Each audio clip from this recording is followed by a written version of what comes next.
In March 2009, the body of 65-year-old Evelyn McAllister was found in a bloodied honeymoon suite at the luxurious Coral Palms Resort in Nassau, Bahamas. An investigation uncovered the shocking history of her whirlwind relationship with 67-year-old Vietnam veteran Gerald McAllister. In September 2008, at a veterans fundraiser in Atlanta, Georgia, a series of events began that would ultimately lead to a devastating tragedy. On the peaceful morning of March 7, 2009, the Coral Palms Resort, known for its serene beaches and world-class luxury, became the epicenter of a nightmare no one could have imagined. Guests in their suites were starting their day, some enjoying breakfast on balconies overlooking the turquoise ocean, while others prepared for excursions. But on the fifth floor of the resort, a disturbing discovery turned the day into chaos. Evelyn McAllister, a 65-year-old woman who had arrived just days earlier with her new husband Gerald, was found dead in the honeymoon suite. The scene in the room was devastating. Evelyn's body lay on the cold marble floor, a still figure surrounded by dark, drying blood. The injuries on her body told a story of pain and violence. Her face was swollen and bruised, and deep lacerations marked her arms and torso. Her hands showed defensive wounds, a silent testament to her desperate attempts to protect herself. Around her, the suite was in complete disarray. Furniture was overturned, shards of glass glittered on the floor, and blood splatters stained the cream-colored walls. A once celebratory champagne bottle, now broken, lay near her body, its jagged edge suggesting it had been used as a weapon. The horror of the discovery spread quickly through the resort. The housekeeper who stumbled upon the scene after noticing the "Do Not Disturb" sign had been hanging on the door for too long was the first to alert security. Her screams echoed through the hallway as she ran for help, her hands trembling as she tried to explain what she had seen. Within minutes, resort security notified the Nassau police, who arrived promptly to secure the area and begin their investigation. In stark contrast to the chaos inside, Gerald McAllister, Evelyn's 67-year-old husband, was found sitting silently on the balcony of the suite. He was dressed in a wrinkled shirt, stained with what appeared to be blood, and his hands rested on the armrests of the chair, bruised and bloodied. His expression was vacant, as though he had retreated into some hidden part of his mind. Officers approached him cautiously, noting the strong smell of alcohol emanating from him. When they began to question him, he seemed disoriented, offering only vague and fragmented responses. He muttered about things not going as planned, but offered no clear explanation of what had transpired in the room. The investigation quickly began to take shape. Forensic officers meticulously combed through the scene, photographing every detail, collecting evidence, and documenting the physical destruction in the room. The broken champagne bottle was carefully bagged, the blood patterns analyzed, and every item in the room, from the shattered glass to the rumpled bedding, was scrutinized for clues. As investigators pieced together the events of the night, they began to form a chilling picture of what might have occurred. Over the next few hours, police interviewed staff and guests at the resort. Several guests on the same floor reported hearing loud voices coming from the McAllister suite late on the night of March 6, 2009. Some described hearing the muffled sounds of an argument, followed by loud crashes that sounded like furniture being thrown. One guest, staying in the suite directly next to the McAllisters, recounted hearing Evelyn's voice raised in anger, followed by a chilling scream that seemed to echo down the hallway.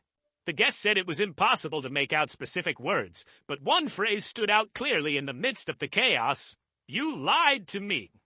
The sounds abruptly stopped a short while later, leaving an eerie silence. As police began interviewing Gerald more formally on March 8, 2009, his responses raised even more questions.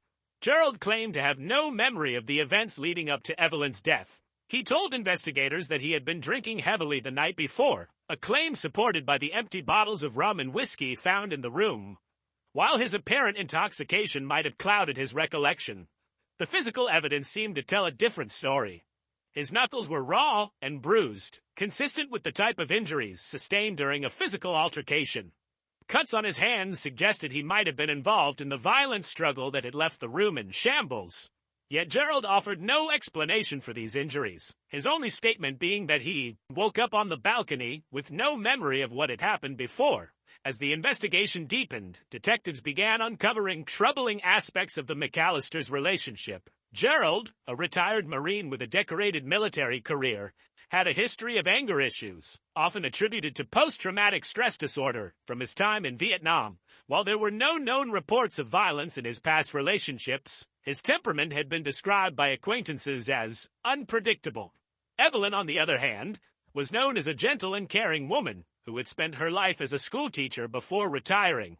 Friends described her as someone who sought love and companionship, but who had been cautious about remarrying after losing her first husband to illness. One detail that stood out to investigators was a recent financial decision made by Evelyn. Just weeks before the wedding, Evelyn had transferred a significant sum of money to a joint account she shared with Gerald. Friends later revealed that Evelyn had expressed concerns about Gerald's financial stability, but had ultimately trusted him, believing their marriage would be a fresh start. This detail added a possible motive to the case, raising the question of whether money had played a role in the events leading to her death. As police pieced together the timeline, more questions arose than answers. One had sparked the argument that guests overheard. Why had Evelyn screamed those haunting words, "You lied to me"? And most importantly, what role had Gerald's past and the couple's seemingly fragile trust played in the violent tragedy that unfolded in their suite? By March 20th, 2009, the evidence collected was compelling enough for police to charge Gerald McAllister with murder. The case that had begun as a romantic honeymoon in paradise had turned into a shocking tale of betrayal, violence, and loss.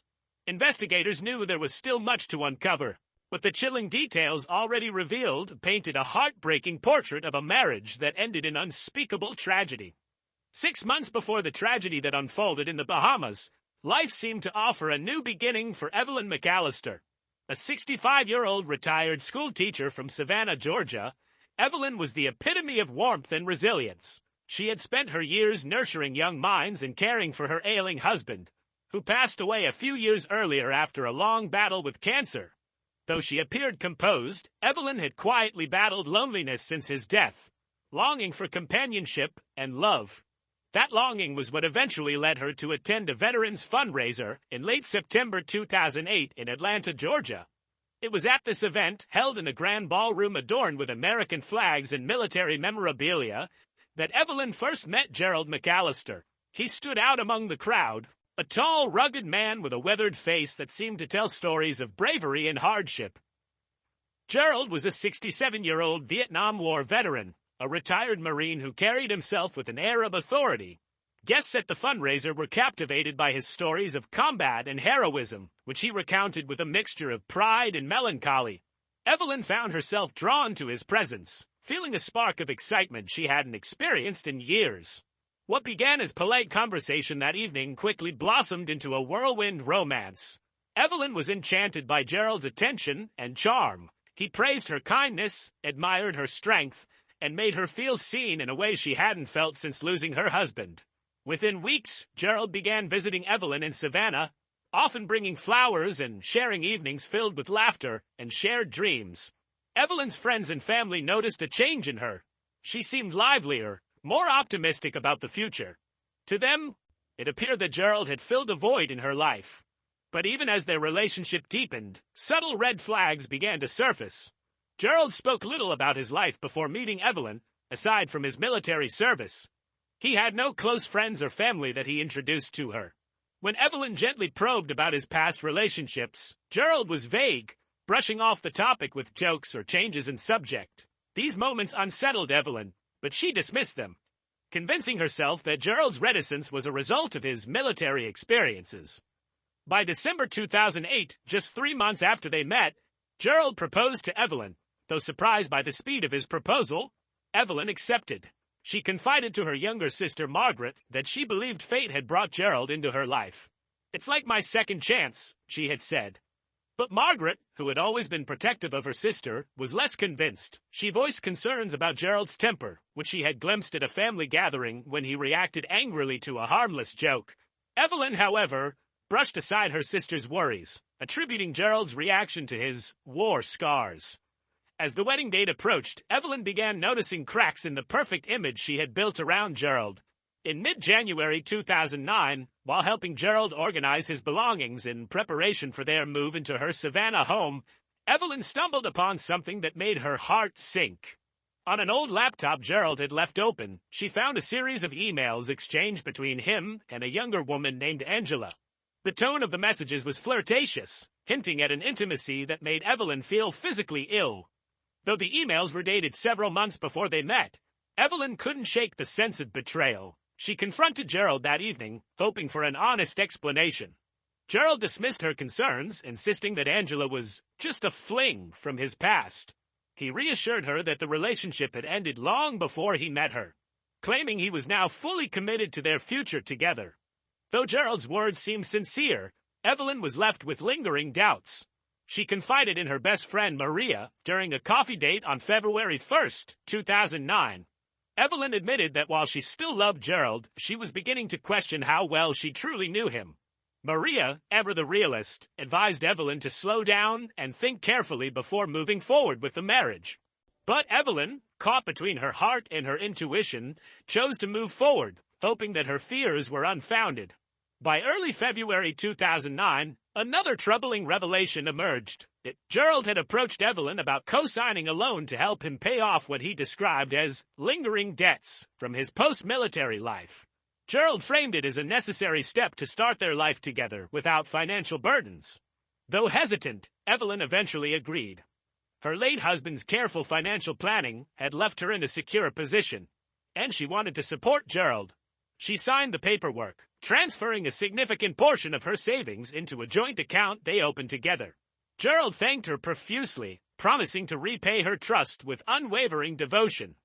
However, friends noticed a change in Evelyn's demeanor after the financial arrangement. She seemed more subdued, as if weighed down by an invisible burden. Maria later recounted that Evelyn had expressed concerns about Gerald's spending habits, which she discovered were more reckless than she had anticipated.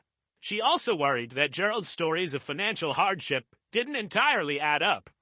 Still, Evelyn reassured herself that every relationship required compromise and trust. As the weeks leading up to their honeymoon unfolded, Evelyn tried to focus on the positives. She threw herself into planning their trip to the Bahamas, choosing the Coral Palms Resort for its reputation as a romantic getaway. Evelyn even remarked to Margaret during a phone call on February 28, 2009, just days before the wedding, that this trip would be their chance to truly connect. "Once we're away from the stress, we'll remember why we fell in love," she said with a hopeful tone. But beneath Evelyn's optimism was an undercurrent of doubt.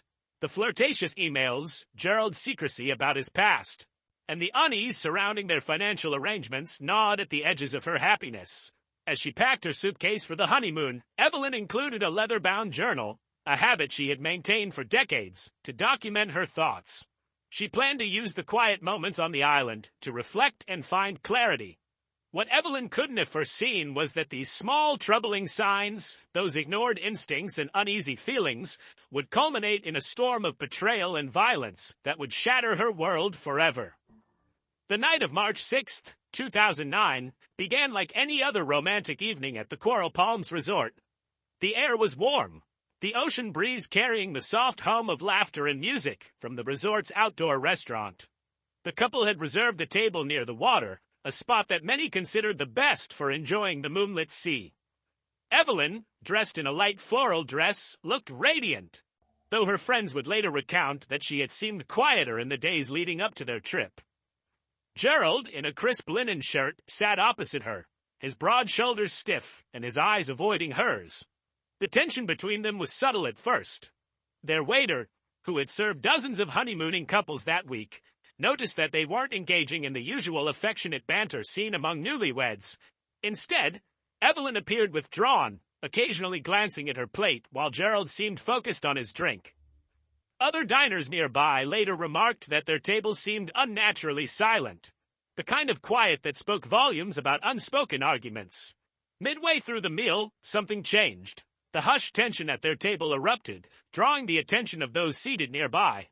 While no one could hear every word exchanged, it was clear from Evelyn's expressive gestures and Gerald's curt, restrained responses that the argument had escalated. The waiter, who was refilling water glasses nearby, later recalled Evelyn's pained expression as she leaned forward, her voice trembling. Whatever she said struck a nerve in Gerald, who visibly stiffened, his jaw tightening. Moments later, Evelyn abruptly stood, her chair scraping loudly against the stone floor, and left the restaurant. Gerald remained seated for a while, staring at his drink, before rising slowly and heading toward the bar. Evelyn's sudden exit didn't go unnoticed. She walked briskly through the resort's dimly lit pathways, her hands clenched at her sides. A guest lounging near the pool saw her sitting alone on a bench a few minutes later, her face buried in her hands. The guest debated whether to approach her, but decided against it, assuming she might want privacy. Evelyn eventually returned to their suite sometime after midnight, seen on security footage walking through the hallways with an unsteady step. Her head was bowed, and she clutched her purse tightly, as though shielding herself from the world. By this time, Gerald had been at the bar for over an hour. Resort staff noticed he was drinking heavily, ordering multiple rounds of whiskey with little conversation. Some observed his demeanor shifting from brooding silence to visible frustration, muttering to himself as he stared into his glass. At one point, the bartender offered to call someone for him, concerned about his state, but Gerald declined. Just before 2 a.m. on March 7, 2009, security footage captured him walking back toward their suite. He moved slowly at first, but as he approached the hallway leading to their room, his pace quickened. He hesitated outside the door, pacing back and forth for several minutes. His body language, captured on camera, suggested he was agitated, running his hands through his hair and clenching his fists. What happened inside the suite after Gerald entered remains a matter of pieced-together evidence and eyewitness accounts. Neighbors on either side of the McAllisters' room describe hearing muffled voices, growing louder as the minutes passed. Evelyn's voice, which had started calm but strained, became desperate. She sounded cornered, pleading, though her words were difficult to make out. Gerald's voice, lower and more forceful, dominated the argument. Around 2:30 a.m., the shouting was punctuated by the sound of something heavy hitting the wall, followed by loud crashes that shook the quiet hallway.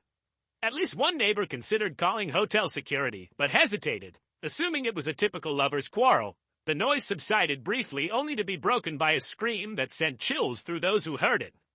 The sound was sharp and piercing, cutting through the stillness of the night. A neighboring guest described it as the kind of scream that made her freeze in place. Moments later, silence fell, thick and unsettling. The next part of the timeline was revealed through forensic evidence and the suite's physical state. Evelyn had tried to defend herself, as indicated by the cuts on her hands and arms. The struggle moved across the room, overturning furniture and breaking glass. A champagne bottle, previously placed on a table as part of the resort's honeymoon package, had been shattered, likely during the altercation. Blood patterns on the walls and floor suggested Evelyn had fallen more than once, struggling to get up before being struck again. The suite's once pristine luxury had become a scene of chaos and violence. Security footage showed no one leaving or entering the room after Gerald returned. By the time hotel staff discovered Evelyn's lifeless body on the morning of March 7th, it was clear the events of the previous night had spiraled into tragedy. Gerald, found on the balcony, had bloodied knuckles consistent with physical assault. His dazed state and the strong smell of alcohol suggested he had been drinking heavily before and after the incident.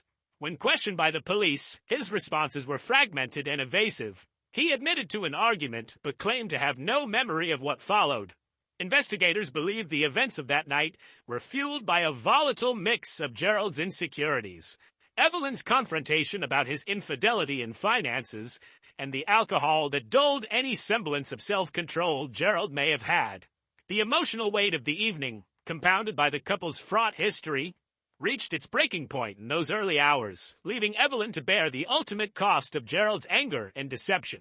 By the time dawn broke over the Coral Palms Resort, the honeymoon suite had become a crime scene, and what had started as a romantic getaway had turned into a devastating tale of betrayal and violence. The memories of that night would linger long after the investigators left, and the resort resumed its usual calm, haunting those who witnessed the unraveling of a love story that had gone so horribly wrong.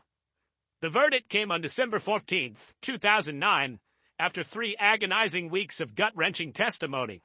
The courtroom was a microcosm of grief, curiosity, and outrage, packed to the brim with reporters eager for the next shocking detail, spectators drawn by morbid fascination, and Evelyn's grieving family, who bore the unbearable weight of their loss. Every day had been a trial of its own, as the jury listened to the gruesome details of the crime, pored over harrowing evidence, and heard the heartbreaking accounts of Evelyn's